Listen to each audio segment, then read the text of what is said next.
Hello, this is Mark Millar, author of the book Global Supply Chain Ecosystems.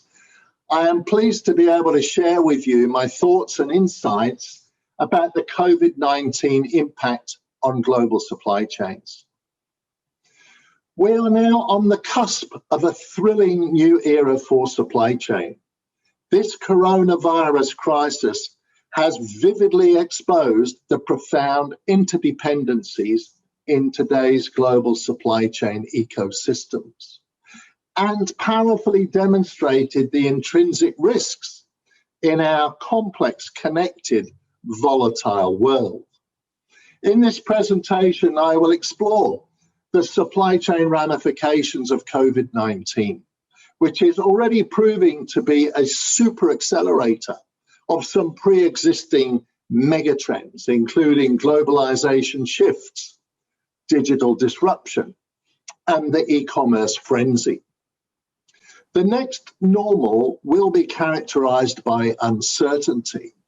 But what is certain is that this virus will have significant supply chain implications, both over the short-term 12 to 18 months, but also over the subsequent 2 to 3 year medium term, such that supply chain 2025 will be substantially different on multiple dimensions. The initial impact of COVID-19 was supply-side gridlock, as mainland China went into a coronavirus-induced hibernation just after the extended Chinese New Year holidays. This resulted in global shortages of components and products, making it powerfully and painfully apparent just how global supply chains have become inextricably dependent upon China. COVID then embarked on its own globalization journey, spreading fear and uncertainty around the world as healthcare systems became overwhelmed. Widespread lockdowns ensued, with shops and businesses closing. High street retail came to an abrupt halt, triggering the most dramatic collapse in demand. The exceptions, of course, being medical supplies and equipment, which experienced an unprecedented surge in demand. As consumers became unable or unwilling to venture out of their homes, shopping for groceries and household essentials moved online en masse, turbocharging the e-commerce frenzy and generating unparalleled volume growth in small packages for home deliveries. Then, just as China started to reopen their economy and factories were getting back to work, production orders were getting cancelled due to excess inventories and lack of demand. And so global supply chains ground to a halt. As these extraordinary supply chain shocks reverberated around the world, companies are being forced to urgently reevaluate their sourcing strategies, business models, and distribution channels. This inevitably resurfaced discussions about the relocation of offshored production. Let's recap. Nearshoring is the relocation of production activities closer to the market where the products are going to be consumed. Onshoring, also known as reshoring, is one step further, whereby production is moved back into the country where the goods are going to be consumed. These are not new topics. Recall other huge supply chain shocks such as the Fukushima earthquake, the Iceland volcano, and the Thailand floods. They all triggered animated nearshoring discussions, championing the need to relocate production closer to the final consumption markets. However, what typically happens is that enthusiasm for change tends to dissipate as things soon get back to normal, and companies realize the actual enormity of truly reconfiguring their supply chains.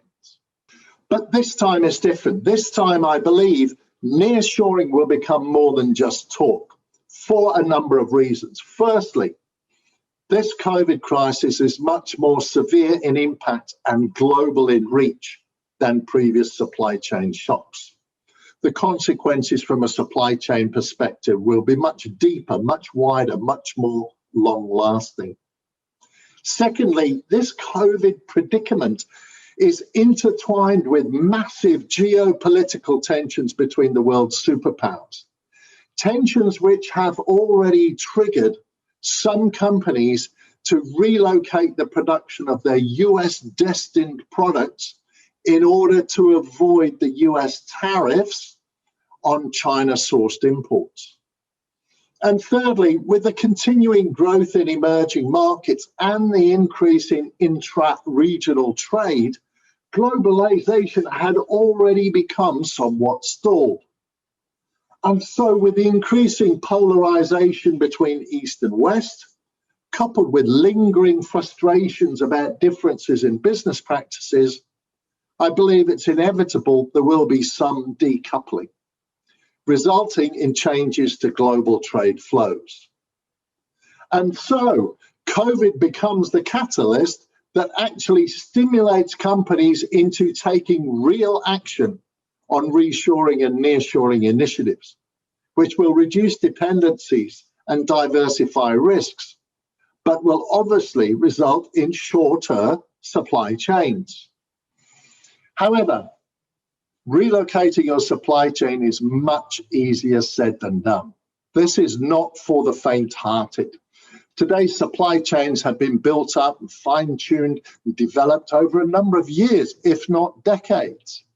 They cannot just be readily untangled, packed up and moved elsewhere.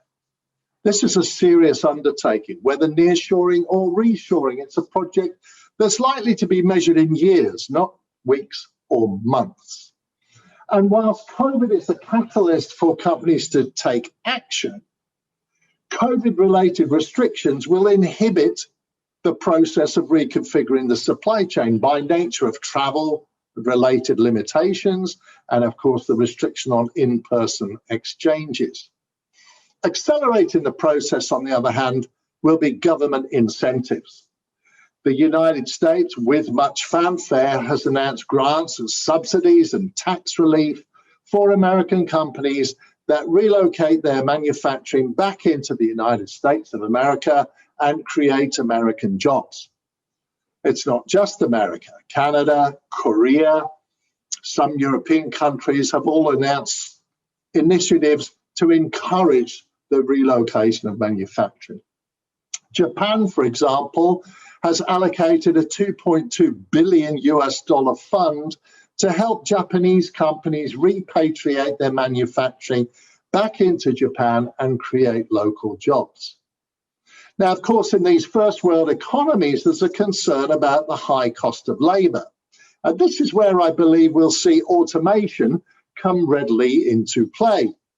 Robotics and automation are substantially lower cost now than they were 20 or 30 years ago when we started the offshoring globalization journey. And readily available, economically viable automation solutions will ease the process of reshoring manufacturing back into developed market economies. Now, for nearshoring, the key beneficiaries need to obviously be in close proximity to the final consumption market and have lower cost platforms. So the key contenders for the United States market, for example, would be Mexico as the leading contender, leveraging the North American Free Trade Agreement as well. For European markets, Eastern European countries such as Poland, Turkey, Hungary would be leading contenders as nearshoring platforms. So nearshoring will reduce reliance on Asia in general and China specifically, and we'll see the supply chains being typically much more regionally focused and therefore shorter. They could be configured as made in Latin America for America or made in Eastern Europe for Europe. However, this will in no way result in a mass exodus of manufacturing outside of China, but we will see some diversification across the Asia region. Several reasons for this. First of all, we are now firmly in the Asian century. 1/3 of global GDP is in Asia. We are home to 1.8 billion people in the consuming class. And by the year 2030, Asia will represent 2/3 of the world's middle class. So made in Asia for Asia will remain a very viable supply chain strategy for generations to come. And this will enable companies to capitalize on the huge potential across Asia's emerging economies.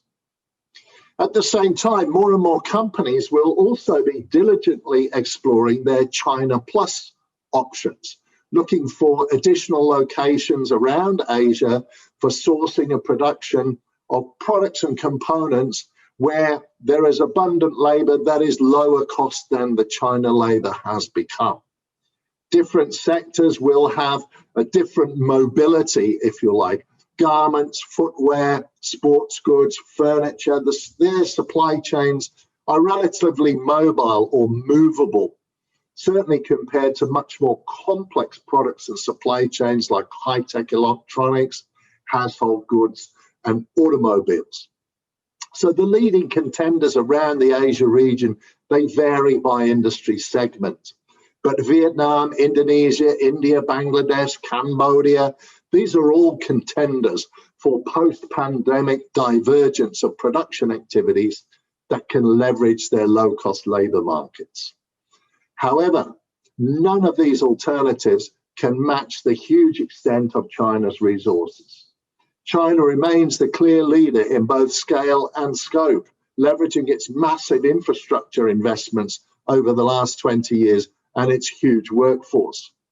And for that very reason, many supply chains will remain in China, or at least remain China-centric. And that includes all the multinational companies who are selling into China's enormous domestic market, whether they are targeting the consumer or the industrial segments. Such companies will retain within China all their manufacturing, sourcing, and assembly activities for goods destined for sale in the domestic China market in the supply chain strategy that is now known as in China for China. So in summary, the consequences of COVID-19 will result in a step change for global trade as we know it, spelling the end of 30 years of globalization. Post-pandemic, the next normal will see some radical reconfiguration of global supply chains, adopting a much more regional and localized approach. Evolving through to year 2025, we can expect to see widespread deployment of shorter supply chains that increase control, increase responsiveness, and increase resilience, whilst also reducing lead times, reducing transport costs, and reducing emissions, and helping to mitigate risk. And so in times of such great uncertainty, it is best to be prepared. Companies should be planning for the worst, hoping for the best, and always expect the unexpected.